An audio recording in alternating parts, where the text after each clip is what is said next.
Hello friends, welcome to mechanical studies. तो आज GK GS का टॉप 25 एमसीक्यू क्वेश्चन है जो कि रेलवे एसएससी और अदर स्टेट गवर्नमेंट एग्ज़ाम के लिए बहुत ही इम्पोर्टेंट है। तो चलते हैं आज के क्वेश्चन की तरफ। आज का पहला क्वेश्चन है, हिस्टोग्राम का प्रयोग कि क्या ज्ञात करने के लिए किया जाता है। इसका आंसर हो जाएगा ग्राफ के माध्यम से बहुलक ज्ञात करने के लिए किया जाता है। ठीक है, और ये एक प्रकार का ग्राफ है। ठीक है, तो चलते हैं नेक्स्ट।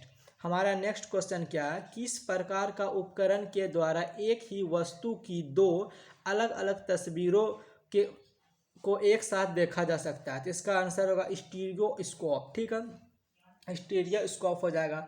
फिर तीसरा क्वेश्चन क्या है, लेजर के प्रयोग से किए जाने वाली 3D इमेजिंग प्रक्रिया को क्या कहते हैं। तो इसको कहते हैं होलोग्राफी कहते हैं। ठीक है, क्या कहते हैं, होलोग्राफी कहते हैं। ठीक, तो लेज़र का फुल फॉर्म क्या होता है, light amplification by stimulated emission of radiation. ठीक है, और इसका खोज है इसका जो लेज़र का खोज है TH मेनन ने किया था। TH मेनन ने किया था 1960 ईस्वी में। ठीक है, तो चलते हैं नेक्स्ट क्वेश्चन की तरफ। तो हमारा नेक्स्ट क्वेश्चन क्या है, MRI का फुल फॉर्म पूछ रहा है। फुल फॉर्म क्या होता है, इसका फुल फॉर्म होता है मैग्नेटिक रेजोनेंस इमेजिंग। तो चलते हैं नेक्स्ट क्वेश्चन।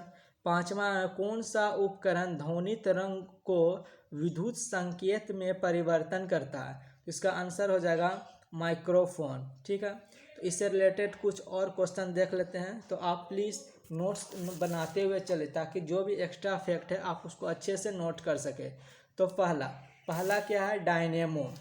तो हमारा हो जाएगा पहला डायनेमो हो जाएगा। तो डायनेमो क्या करता है, डायनेमो जो है ये यांत्रिक ऊर्जा को क्या करता है, विद्युत ऊर्जा में परिवर्तन करता है। ठीक, दूसरा क्या हुआ, मोमबत्ती क्या करता है, रासायनिक ऊर्जा को प्रकाश और ऊष्मा ऊर्जा में परिवर्तन करता है। फिर नेक्स्ट क्या है, लाउड स्पीकर क्या करता है, विद्युत ऊर्जा को ध्वनि ऊर्जा में परिवर्तन करता है। फिर फिर क्या है, सोलर सेल क्या करता है, इससे क्या होता है, धूप आता है, धूप लगता है, फिर उसको क्या करता है, पर विद्युत में परिवर्तन करता है। यानी कि सौर ऊर्जा जो हो गया आपका, सौर ऊर्जा को क्या करता है, विद्युत ऊर्जा में परिवर्तन करता है। फिर नेक्स्ट क्या है, ट्यूबलाइट। क्या है, ट्यूबलाइट क्या हो जाएगा, हमारा ट्यूबलाइट हो जाएगा विद्युत ऊर्जा, जो भी हमारा विद्युत ऊर्जा है, विद्युत ऊर्जा को क्या कहता है, प्रकाश ऊर्जा में परिवर्तन करता है। किस में करेगा, प्रकाश ऊर्जा में। तो और कुछ है, विद्युत मोटर विद्युत ऊर्जा को यांत्रिक ऊर्जा में परिवर्तन करता है। विद्युत बल्ब विद्युत ऊर्जा को प्रकाश और ऊष्मीय ऊर्जा में परिवर्तन करता है। तो चलते हैं नेक्स्ट क्वेश्चन क्या है, पृथ्वी की सतह के नीचे फंसी गर्मी को क्या कहते हैं, उसको बोलेंगे भूतापीय ऊर्जा। गर्मी और तापमान और उसके ऊर्जा और काम से संबंधित भौतिकी की शाखा को क्या कहा जाता है, उसको बोलेंगे ऊष्मा प्रवैगिकी। ठीक है, फिर नेक्स्ट क्या है, बादलों के गर्जन के दौरान किस प्रकार का ऊर्जा रूपांतरण होता है। तो क्या हो जाएगा, गतिज ऊर्जा, प्रकाश और ध्वनि ऊर्जा में परिवर्तन हो जाता है, मतलब रूपांतरण हो जाता है। ठीक है, फिर नेक्स्ट क्या है, नेक्स्ट क्वेश्चन है, मोटरसाइकिल दुर्घटना के दौरान हेलमेट किस को कम करने में सहायक होता है। ये हमारा आवेग, ये जो आवेग है उसको कम करने में क्या करता है, सहायक करता है। ठीक है, आवेग को कम करता है। तो आवेग कहते किसको है, तो जब कोई बड़ा बल किसी वस्तु पर थोड़े समय के लिए कार्य करता है तो बल और समय अंतराल के गुणनफल को ही आवेग बोलते हैं। ठीक है, तो इससे आवेग है, आवेग को मान लेते हैं क्या हो जाएगा, आई हो जाएगा।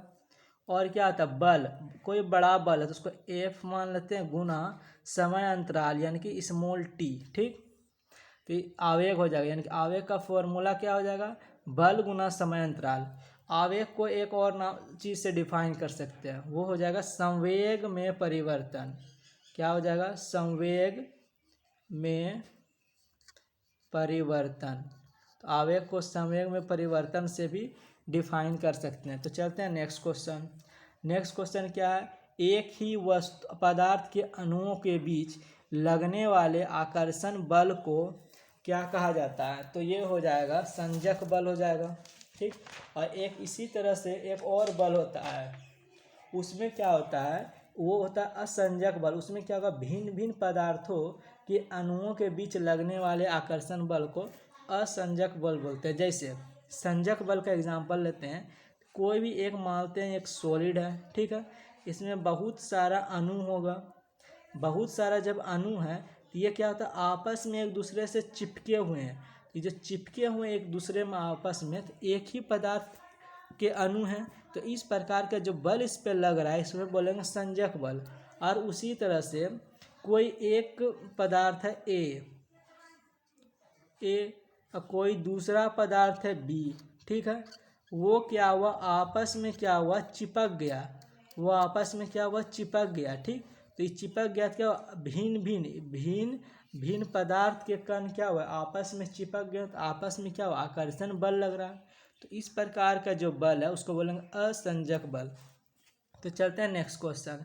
मानव शरीर के कौन से दो मुख्य अंग में काफ़ी मात्रा में चुंबकीय क्षेत्र उत्पन्न होता है? तो हृदय और मस्तिष्क।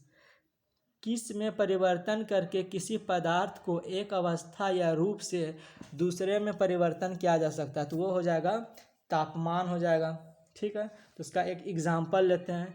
एग्जाम्पल क्या लेते हैं कि एक पानी है, सिर्फ पानी लेते हैं, ठीक। पानी है तो पानी क्या हो जाएगा? उसको जब हम गर्म करते हैं तो क्या हो जाएगा? गर्म करेंगे, जब हीट हम देंगे तो वो क्या बन जाएगा? गर्म होकर के बन जाएगा, वाष्प बन जाएगा, ठीक है। जब उसी से हम टेम्परेचर को कम कर देंगे, तापमान को कम कर देते हैं, ठीक है, जब, तो वो क्या हो जाएगा? बर्फ़ हो जाएगा। फिर इसको जब हम हीट देते हैं, इसको जब हम गर्म करते हैं तो ये क्या बन जाएगा? पानी बन जाएगा। यानी कि तापमान में परिवर्तन करके किसी पदार्थ की अवस्था में हम परिवर्तन कर पा रहे हैं, ठीक है। तो चलते हैं नेक्स्ट क्वेश्चन।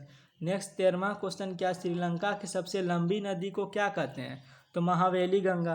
तीस्ता संधि किन दो देशों के बीच है? भारत और बांग्लादेश। सरस्वती सम्मान किस क्षेत्र में दिया जाता है? तो हो जाएगा साहित्य के क्षेत्र में। तो और नेक्स्ट क्या एक है? साहित्य अकादमी पुरस्कार बोलेगा तो वो भी साहित्य के क्षेत्र में दिया जाता है। और पुलित्जर पुरस्कार बोलेगा तो वह पत्रकारिता के क्षेत्र में दिया जाता है, ठीक है। तो चलते हैं नेक्स्ट क्वेश्चन। हमारा नेक्स्ट क्वेश्चन क्या? मैन बुकर पुरस्कार जीतने वाली पहली भारतीय महिला कौन है? तो पहली भारतीय महिला मैन बुकर पुरस्कार अरुंधति रॉय है। उसको क्या मिला? The God of small things के लिए इसको क्या मिला? जब गॉड ऑफ स्मॉल थिंग्स के लिए इसको क्या मिला? मैन बुकर पुरस्कार मिला। ईस्वी कब है? ईस्वी है 1997 में इसको मिला है, ठीक है। तो चलते हैं नेक्स्ट क्वेश्चन। दहन पुरस्कार किस भाषा में दिया जाता है? तो दहन पुरस्कार पंजाबी भाषा में दिया जाता है, ठीक है। तो इससे रिलेटेड कुछ और फैक्ट देखते हैं कि कितना में कौन सा पुरस्कार में कितना धनराशि दिया जाता है। तो पहला हमारा है सरस्वती सम्मान, ठीक। सरस्वती सम्मान में हमको दिया जाता है कितने रुपये की धनराशि? 15 लाख रुपये की धनराशि दिया जाता है। दूसरा है व्यास सम्मान। तो व्यास सम्मान में क्या हो जाएगा? इसमें 4 लाख रुपये की धनराशि प्रदान किया जाता है। फिर बिहारी पुरस्कार। क्या है? बिहारी पुरस्कार में 2.5 लाख रुपये की धनराशि प्रदान किया जाता है। और बिहारी पुरस्कार राजस्थान में दिया जाता है। ये चीज़ ध्यान दीजिएगा, बिहारी से बिहार नहीं समझिएगा, राजस्थान में दिया जाता है। एक है शंकर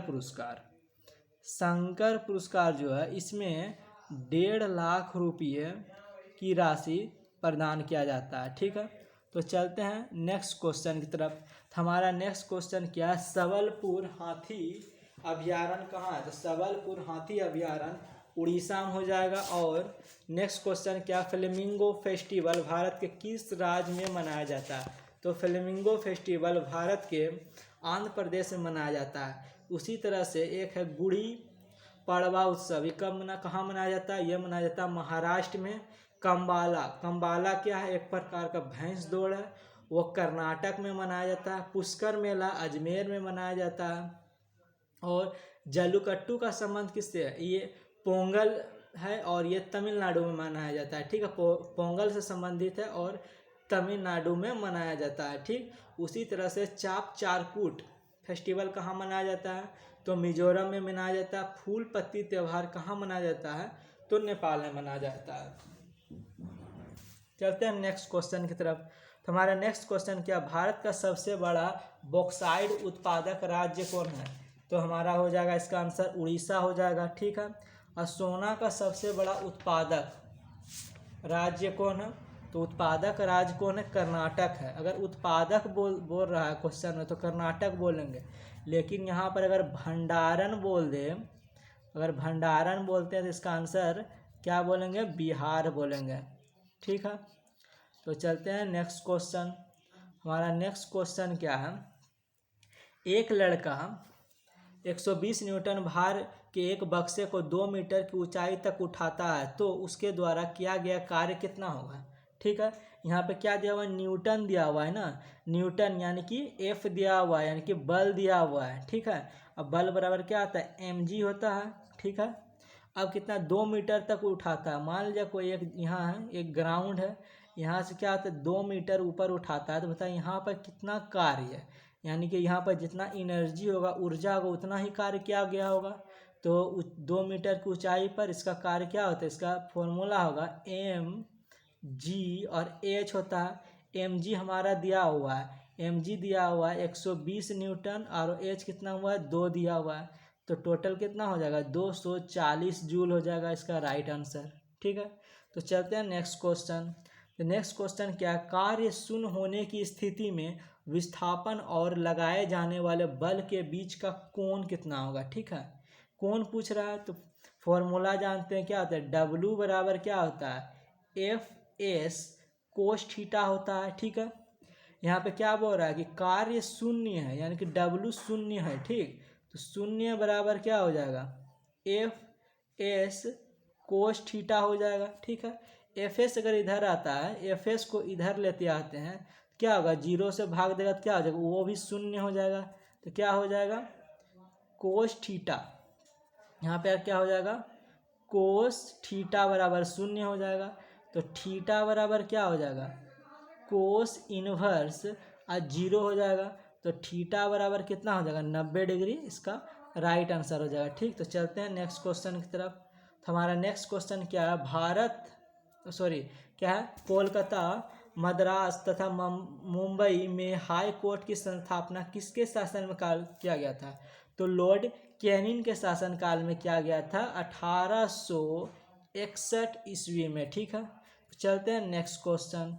नेक्स्ट क्वेश्चन क्या है, साइमन कमीशन भारत कब आया? साइमन कमीशन 1928 में भारत आया। ठीक है, आज का वीडियो यहीं तक रखते हैं, और जो भी चैनल में नए हैं प्लीज़ चैनल को लाइक और सब्सक्राइब कर लीजिए। और ये जो 25 क्वेश्चन जो है MCQ बताया गया, ये RRB, NTPC और ग्रुप डी में पूछे गए सवाल है, ये प्रीवियस ईयर पेपर पर बेस्ड है। तो और क्या कि जो भी चैनल में नए पहले तो वो सब्सक्राइब कर लीजिए, और चैप्टर वाइज मैथ का वीडियो और चैप्टर वाइज रीजनिंग का वीडियो प्ले लिस्ट में अवेलेबल है, और लिंक जो है वो डिस्क्रिप्शन में दिया हुआ है। ठीक है, तो आप वहाँ से जा कर के उस वीडियो को कंप्लीट देख सकते हैं। Thank you.